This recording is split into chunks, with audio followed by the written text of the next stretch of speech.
Some of the families who met privately with President Obama today shared their pictures with us.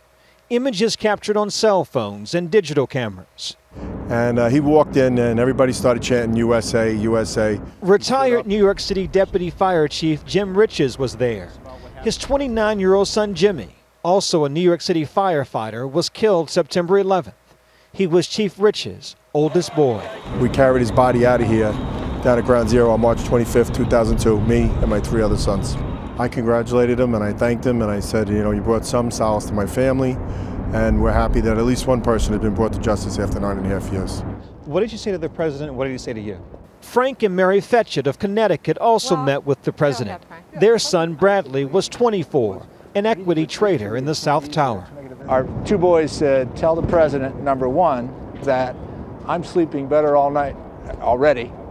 And number 2, if he keeps up the good work, I'm going to vote for him. In their son's memory, the Fetchits founded Voices of September 11th, a web-based living memorial to all those who died, as well as a tribute to the rescue workers and survivors. That was right before Uncle Alvin went to heaven.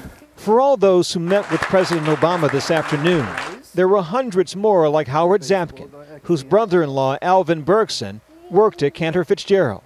Zapkin and his 11-year-old son drove down to Ground Zero without a private invitation to meet with the president. They watched the wreath-laying ceremony from a rooftop. Even though you weren't invited in, you still wanted to be down here. Yes, and I wanted my son to experience this feeling, this with me. For all the prestige of a presidential visit, all the news of bin Laden's death, 9/11 is still very personal. Father to father, does it ever get easier? Never gets easy and never any closure. My heart's always, there's a dark hole there. I always wait for him to come in the room, light up the room with a smile. Till we meet again, you know, Jimmy, I love you.